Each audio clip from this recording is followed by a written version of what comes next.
Je m'appelle Rose Lauder, je suis artiste cinéaste et je travaille en France depuis pas mal de temps, mais je suis née au Pérou, j'ai étudié en Angleterre et je travaille le cinéma en tant qu'artiste de manière indépendante. Moi, je n'ai jamais pensé être cinéaste ou artiste même. J'ai travaillé 10 ans dans l'industrie comme monteuse. Il y avait une librairie à Londres où j'étais en train de travailler. C'était une librairie qui était fondée par Bob Cobbing, qui était un poète. Moi, j'allais dans la librairie pour voir la poésie. Et en même temps, je réalisais qu'il faisait des séances de films d'artistes ou des films expérimentaux. Et c'est là que j'ai réalisé qu'on pouvait travailler le cinéma comme artiste, sans toute une équipe comme on avait dans le cinéma traditionnel, et être distribué de façon autonome, en dehors de l'industrie.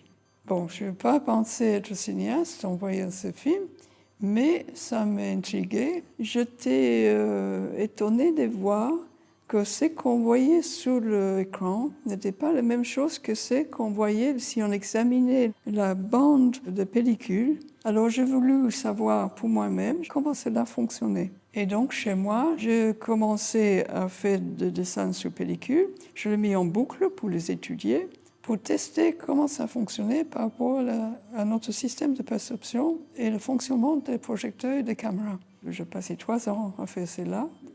En voyant ça, j'ai par la suite décidé de filmer des scènes de la réalité pour voir si on pouvait faire le même genre de travail visuel. C'est comme ça que je suis devenue cinéaste, par hasard.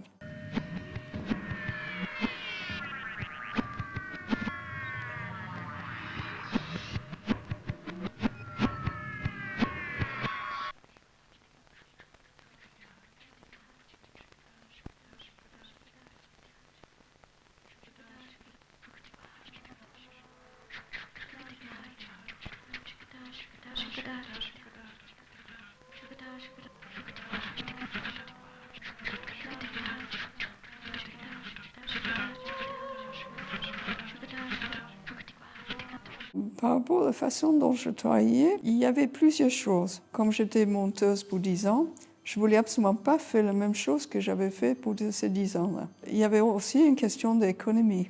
Je n'étais pas très riche, il fallait prendre cela en compte. Donc, j'ai décidé de composer l'image dans la caméra. Ça veut dire qu'il n'y avait pas de chute, il n'y avait pas de montage. L'image qu'on avait sur l'écran était fabriquée par la façon dont je filmais.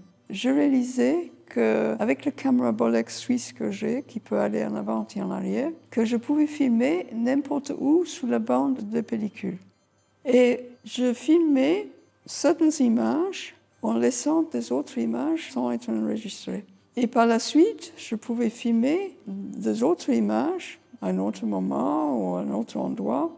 Alors, le résultat, quand on projette des images, il y a une sorte de superposition, un mélange de ces images qui étaient filmées à différents moments et dans différents endroits. C'est comme dans un tableau, par exemple, on peut peindre n'importe où dans le tableau. En enregistrant les images dans de différents endroits dans la pellicule, je compose une image sur l'écran. En faisant cela, le spectateur va être un spectateur actif. Ce qu'il voit va être composé par ce que lui peut faire comme effort. Et donc, il faut que lui puisse entrer dans le sujet. Le film est fait pour l'aider d'entrer. Donc, l'œuvre d'art doit toujours permettre d'une façon ou d'une autre de voir plus que ce qu'on voit si on était dans le lieu.